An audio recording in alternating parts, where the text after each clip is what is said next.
At exactly 3:17 p.m., Ella Carter was escorted out of Gates Tower by 2 security guards. Her ID badge was deactivated. Her desk? Already cleared. Her dignity? Publicly crushed in front of 14 co-workers, 3 interns, and a regional manager who didn't even know her name. But what no one in that marble-floored lobby knew, what not even the company's board of directors knew, was this. Ella Carter wasn't just a temp worker. She wasn't just the quiet woman who ate lunch alone, always wore the same black blazer, and never raised her voice during meetings. She was the founder of a billion-dollar capital firm. And 2 hours later, she would return, not as a visitor, not as a guest, but as the owner of the very company that just kicked her to the curb. "You'll regret this," she had whispered to the HR director before the doors closed behind her. They thought it was a threat. It was a warning. This is the story of how quiet power, cold patience, and invisible influence can reshape empires. This is the story of how a woman no one noticed flipped the table, without ever raising her voice. If you've ever been underestimated, if you've ever been looked down on because of where you're from, how you dress, or what people assume you can't do, then you need to watch what happens next. Because Ella Carter is about to remind the world of one unshakable truth. Real power doesn't shout. It whispers, and the world listens. Ella Carter wasn't born into power. She earned every ounce of it, with quiet sacrifice and relentless strategy. At 38, she was already a ghost in her own story. After losing her husband to a sudden illness and stepping away from the public eye, Ella chose to disappear. Not out of fear, but out of purpose. She knew empires weren't built in the spotlight, they were built in silence. For the past decade, she operated behind the scenes of some of the largest financial shifts on the East Coast. Her name never appeared on headlines, but her initials, EC, were whispered in executive boardrooms and embedded on corporate documents as part of Sirius Capital, the most quietly powerful private equity firm in Manhattan. By choice, she remained invisible. But when her firm acquired a controlling interest in Gates Financial Group, a legacy investment company struggling with modern relevance, she saw an opportunity. Not just for a business turnaround, but for a deeper test. Could a woman who built from the shadows re-enter the very system that had once excluded her, and change it from the inside out? So she walked into Gates Tower under a contractor's badge. No title, no announcement, no red carpet, just a black blazer, a leather notebook, and a steely silence that turned heads without demanding attention. The office she entered that day was all glass and chrome, modern, pristine, and cold. The kind of place where people smiled with their teeth, but not their eyes. The kind of place that judged you the second you stepped off the elevator. And when they looked at Ella, they didn't see a CEO. They didn't see the woman who held 62% of their voting stock. They saw someone to ignore, someone to command, someone to remove. And that's exactly what they tried to do. But what they didn't realize was that Ella Carter had already planned the ending, before they even knew the story had begun.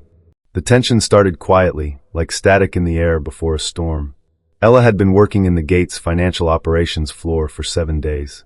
She never spoke unless spoken to, never interrupted, never asked for more than she was given. She came early, left late, and never missed a deadline. But for Scott Kramer, the 29-year-old department lead with too much ambition and not enough wisdom, that wasn't good enough. He didn't like people he couldn't control. He especially didn't like people who didn't flinch when he raised his voice. And Ella? She never flinched. "Ella," he barked across the open floor, holding a spreadsheet. "This formatting is wrong." Again. She looked up from her laptop, calm. "That's the exact format you approved yesterday." Scott narrowed his eyes. "Don't talk back. You're on thin ice already." The room quieted. A few heads turned. No one said a word. That was how Scott operated, through public humiliation disguised as feedback. Ella didn't respond. She simply returned to her work. But inside her notebook, she quietly made a mark. One of many. By noon, Scott had called an impromptu performance review in the glass meeting room. No HR rep, just him, Ella, and his loyal assistant Maya. The tone was icy from the start. "You don't seem like a good cultural fit," Scott began, arms folded, leaning back like he was conducting an interview. Ella met his gaze. "Define cultural fit." "You're too quiet, too guarded. You're not collaborative." "You mean compliant?" she asked softly. He leaned forward. "I mean replaceable." He slid a paper across the table, termination notice. Predated. Pre-signed. Ella looked down at it, then up at him. No surprise. No fear. Just awareness. You're terminating me based on assumptions, she said evenly. No, he replied. I'm terminating you because I don't trust people who think they're better than everyone else. Ella nodded slowly. I see. At that moment, outside the glass room, people started gathering. Something felt off. Unjust. Heavy. Scott stood up. Security will escort you out. Immediately. And just like that, it happened. 2 guards arrived, almost on cue. One hesitated when he saw her calm demeanor, but protocol was protocol. Ella stood, picked up her leather-bound notebook, and slid it into her bag. As they walked through the operations floor, every eye turned. Phones tilted subtly. Maya pretended to check email, but her face had gone pale. At the elevator, Ella turned to Scott, now watching smugly from a distance. I'll see you again, she said, voice clear but gentle. Scott chuckled. Only if you're visiting from the unemployment line. The elevator doors opened. She stepped in. The guards followed. No one said a word, but attention lingered, like everyone instinctively knew something had just gone horribly wrong. What they didn't know was how wrong it would get. And how fast. It started with a single TikTok. A junior analyst named Chloe Nguyen had been on her lunch break when she caught the tail end of Ella's forced exit. Something about it didn't sit right. She didn't know Ella, had never spoken to her. But the silence in the room, the look in Ella's eyes, and the smugness on Scott's face, it all felt wrong. So she posted a 15-second clip with a caption. This woman got fired in front of everyone. She didn't argue. She didn't beg. She just smiled and walked away. I have a feeling this story isn't over. Within an hour, it had over 200,000 views. By the end of the workday, it passed 2 million. And with each view came questions. Who is she? Why was she fired so publicly? And why did she smile at the end like she was winning? Speculation exploded across platforms. Twitter lit up with the hashtag #WhoIsElla, followed by hashtag #JusticeForElla. Instagram pages began dissecting the video frame by frame. She's holding a Mont Blanc notebook, one post noted. That's not a cheap bag, another added. Then someone zoomed in on the keychain hanging from her leather tote. It bore the initials SC, and that's when things took a turn. A financial blogger named Jared Cole, known for exposing corporate scandals, posted a theory. What if Ella Carter is connected to Sirius Capital? The timeline, the location, the initials, it adds up. That single tweet got over 80,000 retweets in 4 hours. Reddit threads sprang up. LinkedIn posts began to hint. Journalists started digging. Employees whispered in Slack threads. Private group chats exploded with theories. Inside Gates Tower, people were pretending to work while secretly refreshing feeds. Scott Kramer, unaware of the storm building outside his office walls, bragged about dealing with weak links. But Ella? She wasn't refreshing anything. She was already planning her next move. Because while Scott enjoyed his brief illusion of power, the world had already picked a side. And this time it wasn't his. By midnight, major news outlets had picked up the story. And the next morning, the woman they'd underestimated became the woman the whole internet wanted answers from. The elevator doors closed behind her with a soft hiss. Ella stood in silence for a moment, the hum of the descending car the only sound. The 2 security guards flanked her, neither spoke. One looked uneasy. The other stared straight ahead, professional but unsure. As the numbers counted down, 31, 18, 7, Ella reached into her bag. She didn't fumble, didn't hesitate. She pulled out a phone, sleek, all black, with a single silver logo, Sirius. She scrolled briefly, then tapped a single name, Simon Cross. The call connected on the first ring. Ella! His voice was calm, precise. British. Old money and boardroom trained. It's time, she said softly. You're sure? Simon asked. Activate Clause B, she replied. Effective immediately. I want full board notification within the hour. Understood, he said. All internal votes will be finalized within 10 minutes. I'll start the chain. She hung up. No drama. No fire. Just strategy. Clause B wasn't a threat. It was a built-in override protocol, part of the original acquisition agreement between Sirius Capital and Gates Financial. A clause only triggered under one condition. If a majority shareholder determines that leadership actions have compromised brand integrity or fiduciary ethics. In other words, if someone did something very stupid, they could be removed. Instantly. Scott had just qualified. Spectacularly. By the time Ella stepped out of the building, her phone had already buzzed 5 times, each message confirming board vote alignment. 2 abstained. 9 approved. 1 included a note. You've been too quiet for too long. Let's clean house. She hailed a black town car waiting at the curb. Inside, she opened her tablet and pulled up the Gates internal staff directory. Names. Departments. Reporting chains. She wasn't coming back alone. She wasn't coming back angry. She was coming back prepared. As the car merged into traffic, she looked out the tinted window toward the top floors of Gates Tower. Not in anger. Not in pride. Just clarity. You underestimated the wrong woman, she murmured to herself.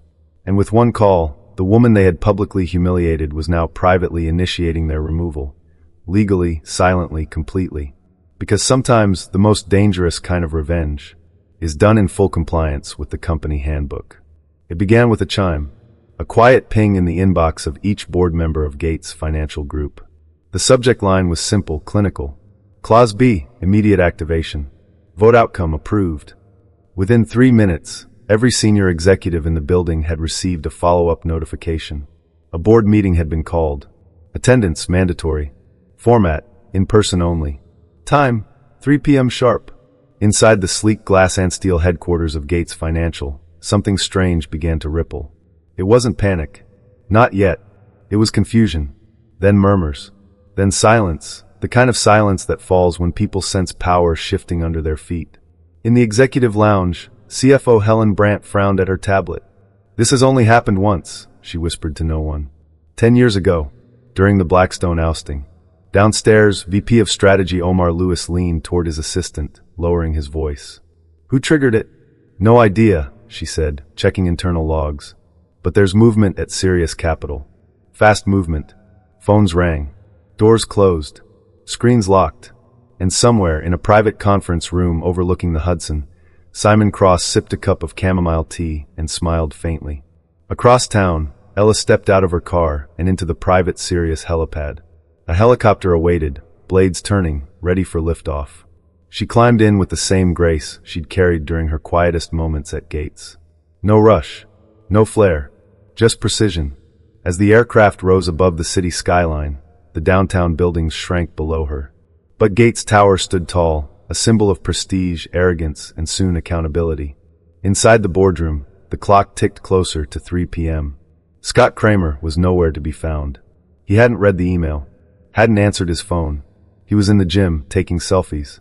At 2:59 p.m., the main conference door opened. Every eye turned. Ella Carter entered. She didn't flinch. Didn't hesitate. She walked to the head of the table as if she'd always belonged there, because she had. Chairman William Drexler stood to greet her. Ms. Carter. Ella, she corrected softly. No titles today. Just consequences. He nodded solemnly. Understood. And just like that, she took her seat. At exactly 3 p.m., the board meeting commenced. The screen behind her lit up. Data, video, documentation, names, dates, every piece of the incident. Ella didn't raise her voice. She didn't need to. Because when the system itself shakes, it doesn't come with an explosion. It starts with a whisper. And that whisper was now loud enough to reach every corner office in the building. The boardroom was silent. Not the awkward kind, but the kind that comes just before something irreversible. Ella sat at the head of the table, hands folded, posture composed. The air around her felt different, denser somehow, charged like the calm before a thunderclap. The screen behind her displayed a paused video, a grainy TikTok clip with over 3 million views. The frame frozen mid-sentence, showing Scott Kramer mid-smirk, pointing toward the door. A voice from the hallway interrupted. Sorry to interrupt. Mr. Kramer is on his way, someone announced breathlessly. Seconds later, Scott burst into the room. Disheveled. Sweaty.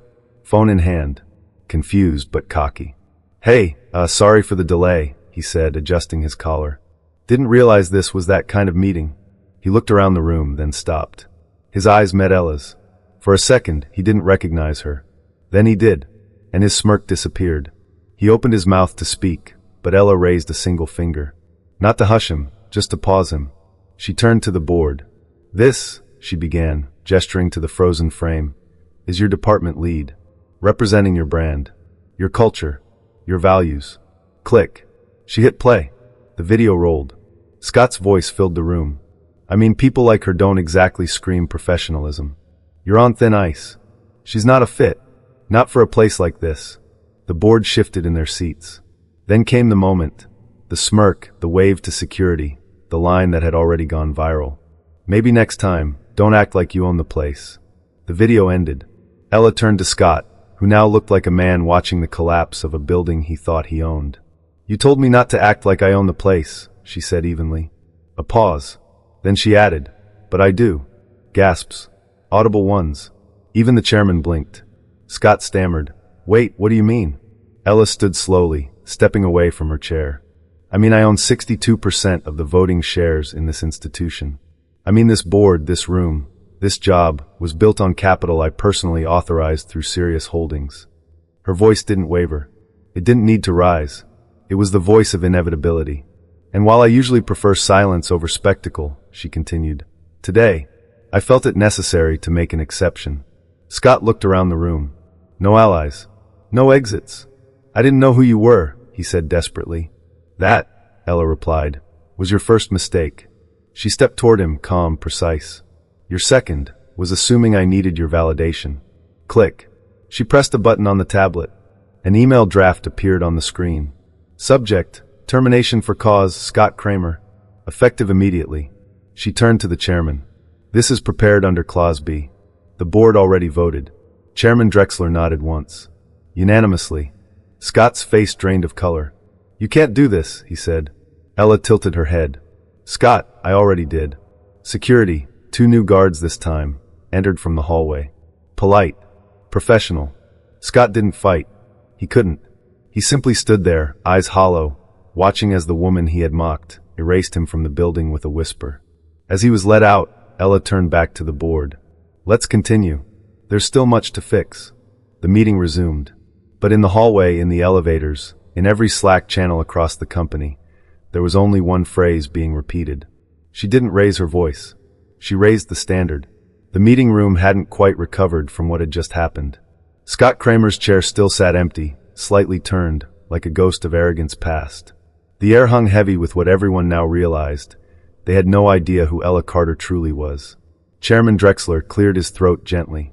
Ella, I think it would help the board if you clarified a few things. She nodded, then walked slowly to the front of the room, tablet in hand. What you know, she began, is only what I've allowed you to see. She tapped the screen. A new presentation appeared, clean, sharp, unmistakable. Sirius Capital Holdings. Founder, Ella J. Carter. Assets managed, $18.7 billion. Controlling interests, 14 major institutions, including Gates Financial. The room stilled again. I built Sirius Capital in silence, she said. 10 years ago, after my husband passed, after being told again and again that I was too emotional, too different, too unqualified to lead. She looked around the room, not with anger, but with calm authority. So I did what many underestimated people do. I stopped explaining and started building. Her voice softened, but her gaze sharpened. I acquired companies not to control them, but to observe them, to see which cultures thrived and which ones rotted from within. She paused, letting that land. Gates was once a legacy brand, but in recent years, your numbers flatlined. Internal complaints rose. Talent turnover spiked. Still, your leadership told a story of success. She clicked again. An internal audit appeared, red flags everywhere. That story ends today. Someone whispered, she knew all along. Ella turned back to the board. I came here not just to witness the rot, but to experience it. Directly. To feel what your lowest level employees feel. To see what kind of culture thrives when no one is watching. She gave a small smile. And Scott Kramer gave me exactly what I came for. Another board member, an older man with thinning hair and too many stock options, cleared his throat nervously. But, if you were the owner, why go through all this? Why not just replace us outright? She looked at him, eyes steady. Because power without understanding leads to repeat failure. I needed to see the infection. To feel it. To become the ignored one. So I could understand what kind of culture I was truly backing. Her words weren't loud. But they pierced like truth often does. She closed the tablet. Now I know. She stepped back to her chair, but paused. Going forward, Gates will not be run by fear, favoritism, or fragile egos. It will be run by standards. And if that makes some people uncomfortable, good. Change should be uncomfortable. The room, for the first time, didn't respond with silence. It responded with respect, because Ella Carter wasn't just the owner of Gates Financial. She was its reckoning, and from this moment forward, no one would ever mistake silence for weakness again. Ella let the silence linger just long enough to settle into the room. Then she spoke. "Let's talk about accountability." Her tone was steady, almost gentle. But no one mistook it for softness. She turned toward the head of Human Resources, a woman named Dana Roth, nervous, wide-eyed, clutching a legal pad. "Ms. Roth," Ella said, "were you present when Mr. Kramer dismissed me?" Dana swallowed. "No, ma'am. I wasn't informed. Did you receive a formal request to process my termination through HR?" "No," Dana admitted. "There was no documentation filed." Ella nodded, then addressed the room. That was his first procedural failure. She turned to another executive, Alan Chu, Director of Compliance. "Alan, what is the company's written policy on employee performance reviews prior to dismissal?" Alan adjusted his glasses, flustered. "3 formal write-ups, each signed and reviewed by HR. And how many did I have on record?" "None," he replied quietly. Ella paused. "Thank you." Then she turned to the screen behind her. With a tap, names and titles appeared. All those who had witnessed the dismissal. Some had watched in silence. A few had looked away. None had intervened. "I'm not here to punish silence," she said. "But I am here to break the culture that rewards it." She pointed to the names of 3 staffers. These individuals privately voiced concern about the incident. They will be moved into interim leadership training effective immediately. She tapped again. These 2, who encouraged Mr. Kramer's behavior via internal chat messages, will be suspended without pay for 30 days. And then, her gaze turned to the woman sitting halfway down the table.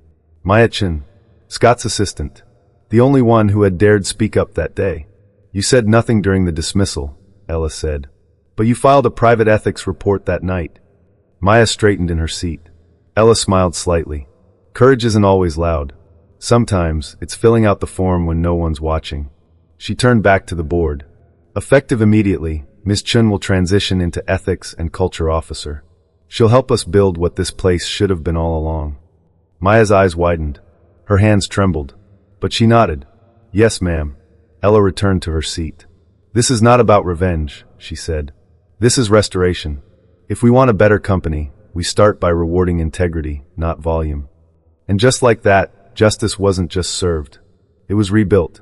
Brick by brick. Ella tapped the screen one final time. A new slide appeared, clean, simple, and marked with 3 bold words across the top. The Integrity Protocol. "This isn't a memo," she said. "It's a mandate." She stood again, not out of formality but purpose. Her voice didn't rise, but it resonated deeper now. More than a CEO. More than an owner.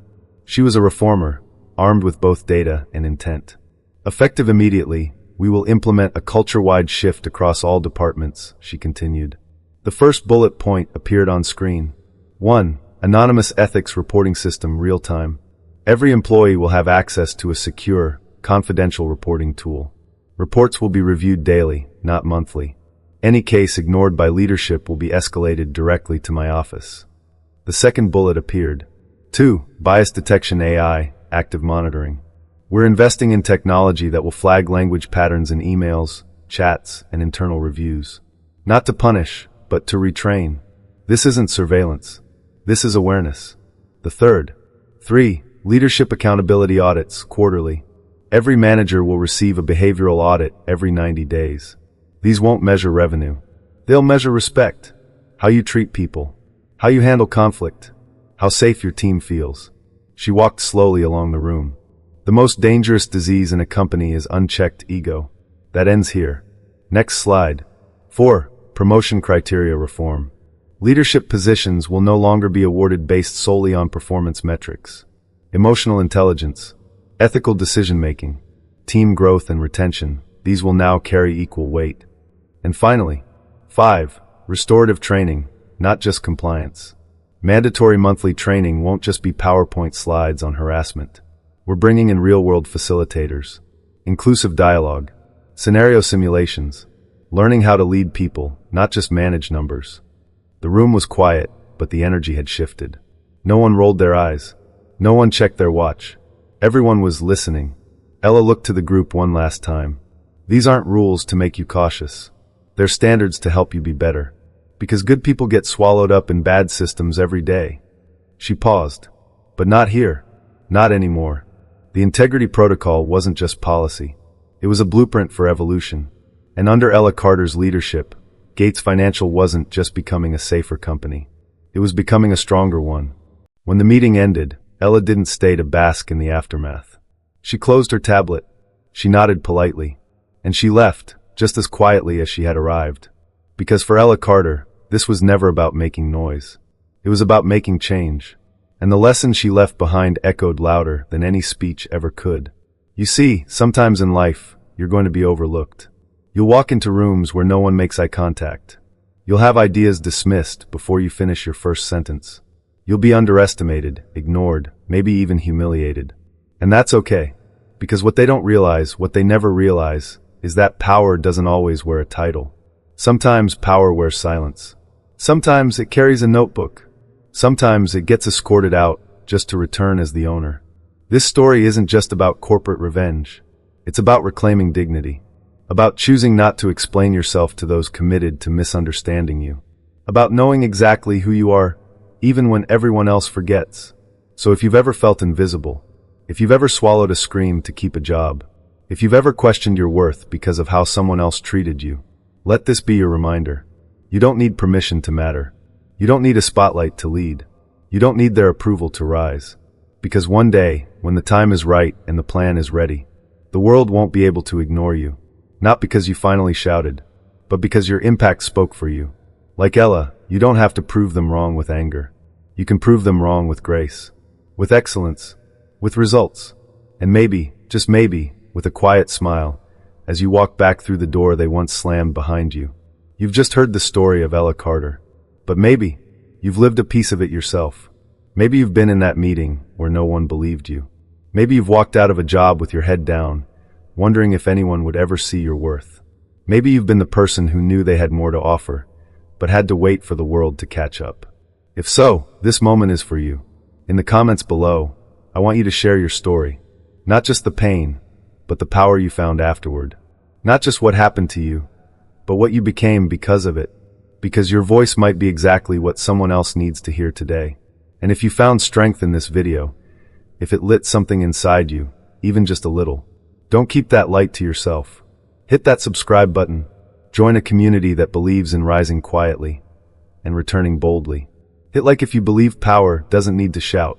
And share this video with someone who's been underestimated one time too many. Because stories like Ella's aren't just for entertainment. They're blueprints. For healing. For reclaiming. For leading with dignity in a world that too often rewards noise over wisdom. And if you ever doubt your value again, come back to this video. Rewatch it. And remember, the world will always try to define you. But only you decide when the real story begins. And sometimes, the quietest person in the room is the one holding all the power.